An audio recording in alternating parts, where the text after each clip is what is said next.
Ok, lấy vô mau trade tẹt tông thôi cho môi năng location bao giờ từng ở này lấy cho ao nên ở này mơ video mới sân kỳ màu hậuนั่นน่ะพวกไอ้กึศมือตึกประมาณไกลบนนี้มีตัวคลังสุนลิงบานเจนมอ Ok, à vậy để dân khơi cứ location nó cứ virus mau chụp cho môi năng lan thêm đó nè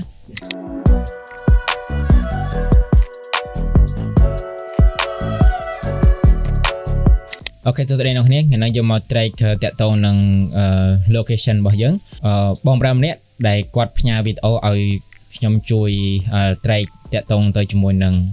lan đi location nó ở bị chụp cho môi năng lan cònถ้ากดធ្វើតាំងពីព្រឹករហូតដល់ល្ងាចគាត់ថាធ្វើបានអូខេឥឡូវយកមក trade តាក់ទងទៅជាមួយនឹង location របស់យើងទាំងអស់គ្នាឥឡូវខ្ញុំឲ្យអ្នកនរគ្នាមើលវីដេអូមួយសិនkỳ màu hậuนั่นน่ะพวกไอ้กึศมือตึกประมาณไกลบนนี้มีตัวคลังสุนลิงบานเจนมอ អូខេអ្វីដែលយើងឃើញគឺ location ហ្នឹងគឺវារត់មកជាប់ជាមួយនឹង LAN តែម្ដងណារត់ជាប់ជាមួយនឹង LAN រហូតអូខេចាដើម្បីយើង trade តាក់ទងនឹង location បានឥឡូវយើងយកវីដេអូរបស់យើងមកខ្ញុំ trade សារថ្មីយើងយកវីដេអូរបស់យើងមួយមកអូខេបន្តមកទៀតយើងមកស្ដាំហើយយកពាក្យថា open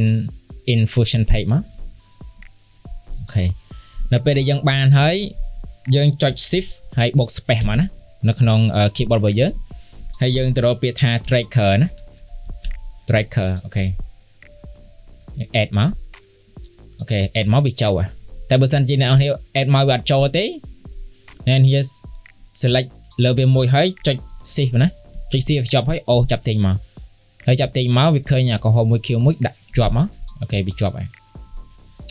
បន្ទាប់ពីជាប់ហើយអ្នកនរគ្នាទាញ timeline របស់យើងទៅមុខតិចទៅយើងចង់ trade មួយណាឧទាហរណ៍ថាខ្ញុំចង់ trade នេះអាឡានតាក់ទងនឹងនេះឡានពណ៌ខ្មៅនេះអញ្ចឹងយើងអូសអានឹងឲ្យដល់គៀនមកអូខេដល់ពេលអញ្ចឹងហើយយើងមកមើល trade របស់យើងនេះយើងចាប់វាមកមកដាក់អាឡានហ្នឹងមកអូខេខ្ញុំដាក់ឲ្យចំកដាលហ្នឹងមកអូខេប៉ុណ្ណឹងអូខេឲ្យចំកដាលឡានហ្នឹងមកបន្តមកទៀតយើងមកមើលខាងស្ដាំកន្លែង inspector នេះយើងបើកមកណាបើអត់អ្នកនរអត់ឃើញទេបើកកន្លែងហ្នឹងមកចុច inspector នឹងមួយមកបន្តមកទៀតអ្នកនរចុចកន្លែងពាក្យថា track forward នេះកន្លែងនេះអូខេ track forward ហ្នឹងចុចមើលមកអញ្ចឹងវា track ឲ្យយើងហើយអូខេវា track ឲ្យយើងចប់ទៅយើងអាចដាក់រូបភាពឬដាក់វីដេអូចូលបានអញ្ចឹងយើងចាំវាបន្តិចទៅវាកំពុងតែ track ឲ្យយើង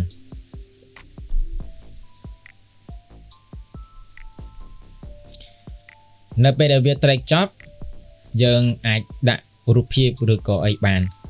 អ្វីដែលវា track ហ្នឹងគឺវាដូចវាលេង key frame អញ្ចឹងណាឥឡូវវា track ហើយអ្នកនរគ្នាមើលវា track បានល្អមែនតើអូខេយើងឃើញ track របស់យើងវារត់តាមហ៎ឃើញទេនេះវារត់តាមអូខេបើសិនជាវា track មិនតាន់ល្អទេអ្នកនរគ្នាអាច track ម្ដងទៀតណាខ្ញុំគិតថាវា track ដូចជា track ល្អហើយណាអូខេវា track ល្អហើយអញ្ចឹងយើងយកlocation របស់យើងមកណាបើសិនជា location របស់យើងមាន background យើងកាត់ background ចោលទៅណាបើសិនជា location របស់យើងអត់មាន background ទេយើងដាក់តែម្ដងទៅអញ្ចឹងយើងទាញតាក់ទងនឹង transform មួយមកបន្តមកទៀតយើងទាញ transform ដាក់ចូលជាមួយ track របស់យើងមកអូខេហើយទាញមកចូលមកហើយបន្ទាប់មកនៅកន្លែង tracker នេះយើងមកមើលពីកន្លែងថាយើងចូលកន្លែងនេះណា tracker ហ្នឹងយើងយកទី2មក operation អូខេចុចមកកន្លែងណានេះយើងដូរទៅយកពាក្យថា switch mode អូខេ switch មកវា location របស់យើងចាញ់ហើយបន្ទាប់មកយើងចាប់ផ្ដើម transform នេះយើងលេងនេះអូខេចឹងយើងសេរីរបស់យើងមកយើងសេរីប៉ុណ្ណាដាក់វាប៉ុណ្ណឹងមកចឹងយើងលេងមកវាឲ្យត្រូវទីតាំងរបស់វាមកអូខេលេងឲ្យត្រូវទីតាំងមកត្រូវទីតាំងជាមួយនឹងឡានហ្នឹងមកដាក់ខាងលើបន្តិចអូខេចង់ដាក់វាតូចជាងនឹងបន្តិច ប៉ុណ្ណឹង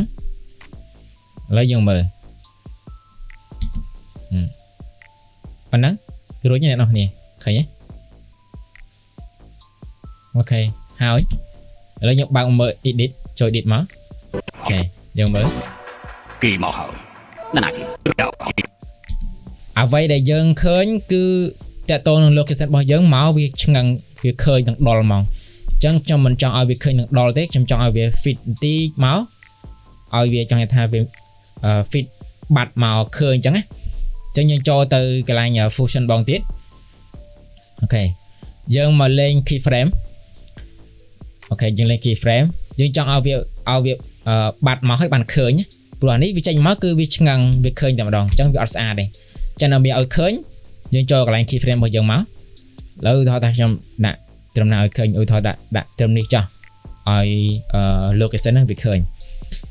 អញ្ចឹងយើងលេង keyframe យើងចុចកន្លែង transform ហ្នឹងមកយើងមកមើលកន្លែងនេះ size នេះឥឡូវខ្ញុំចុច